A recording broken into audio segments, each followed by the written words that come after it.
And so talking about the oppressive mind, which was a huge feature of my first couple weeks here, right? So there's this oppressive mind, and I had this when I first moved to Bhavana too. When I left the world and I moved to Bhavana, everything feels like you're claustrophobic. It feels like I'm trapped, right? Like I've gotten on a plane, flown across the country to be in this place, right? And it's not that easy to go back, right? And so I'm feeling trapped. And I can remember parts of my mind going, okay, just tell Aya we're just going back. Just gonna get an airplane ticket and we're just going back, right? So I had this back and forth, this real strong suffering in my mind, right? But I also had patient endurance because I know that this withdrawal, this oppressive mind, all of this stuff, it is a reaction, right? The defilements are having a reaction. This is what Ajahn Chah would say, right? The defilements are having a reaction, right? They do not like that you are trying to seclude yourself, trying to live skillfully, goodly, simply out in the woods in a tent, showering from a bag and going to the bathroom in a bucket and all these kind of things, right? There's like, no, none of this, right? So as I started to work with it, I had lots of patience and kindness and compassion and metta for myself. And I said, okay, I know, right, that in the past I've gone through this before. Eventually this will either subside or it'll get easier, whatever. Okay, no problems. Right? And so then it became a matter of patient endurance, right? For many weeks, this was a thing that I thought, patient endurance, right? This is what the Buddha talked about many times in the suttas, to have patient endurance. And so I gave myself lots of metta and compassion. I observed my mind. I was with it. If the oppressive mind comes up, it's okay. No problems, right? I'm just going to work through it, go out on my walking meditation path and just walk, just do, figure out a schedule and try to stick to the schedule, which is another big thing. I remember that from past occlusions. When I have a schedule and when I'm doing things like, okay, now I meditate, now I study Pali, now I do this, now I do that. When I have a schedule, then it's much easier to manage the oppressive mind and the withdrawals and things like that, right? So this is what I did, first couple of weeks. And I was, just working with that, just being here. And I felt during that time, I actually felt kind of a little attached to the community, right? I wanted to be a bit more around them, even if not talking to them, just to be around, because I felt like, that kind of claustrophobia, that feeling of being trapped, right, was kind of just really a lot. So I was like, I'd go down and I'd talk to, and I'd get to know, some of the community members and things like that.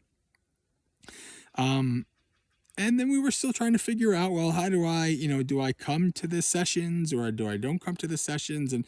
And I figured out, well, I wanted to have the option to do it in case the oppressive mind really messed me up. But I think I'm going to be okay. I want to try to be as secluded as possible up here. Right. And that's what's happened. Right. I don't attend like the normal events of the day or anything like that. But things have popped up. There's been wonderful Dhamma sessions, like online Zoom sessions. Like we had a session with Ajahn Pasano, Lampur Pasano and things like that. And I've been able to go to attend these things with the community. We're doing Vinaya classes, which is amazing. I mean, when will I get a chance to do Vinaya classes with the most senior bhikkhuni and among, Samanneris, bhikkhunis, all these groups with me as a monk? Right? That's a rare thing, right? It's been a wonderful experience. Once I got past those initial couple weeks, right? Once I got on the schedule, once I started to figure out, because I was, there's a lot of stuff I had to figure out. Like, what's the best way to shave from a bag? Like, like all these kind of things. And that was part of the novelty of being here as well. It took a couple of weeks to kind of, for the novelty to wear off. Like I was worried, like, oh my God, I need like, how many flashlights do I have? Like, what if one goes away? Like, then I'll be in the dark and all these kind of things, right?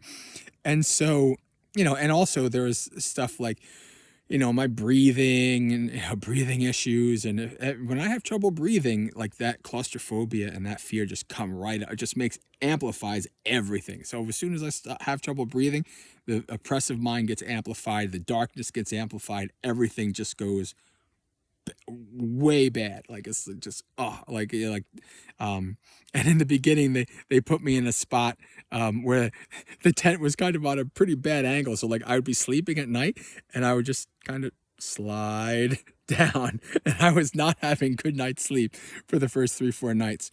But then we found this campsite, and this is a great campsite. The floor is a little lumpy and stuff like that, but I have a spot for my bed, and I've been able to use all the little crevices and the spots in the floor for one thing or another, right? Improvise, adapt, and overcome. So the survival part of that, the living out in a tent part, which now in 3 or 4 days, or 5 or 6 days, I'll be living in a tent for 2 straight months. So, and it's been great. But once I got over that oppressive mind, that was the tough part. That was the tough beginning part. That took a while. And once I got into the rhythm, once I got into the rhythm of things, then it just went smooth.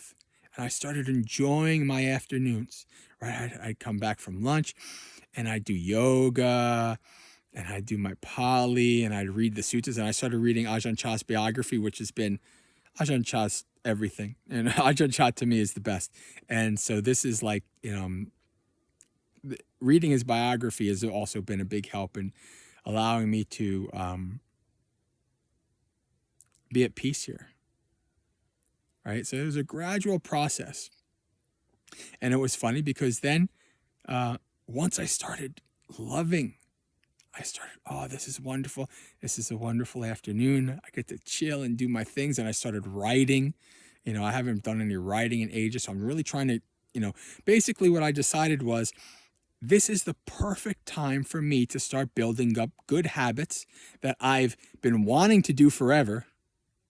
But because I was too busy in the past working at Bhavana and all this stuff. And, the first couple of years at Bhavana, I was rocking out my Pali, and then my responsibilities, everything just went up and just my Pali went, all right? Because I just didn't have the energy. Even if I had a little time, I had no energy to do all this extra stuff, right? So I decided, you know what? This is the time, right?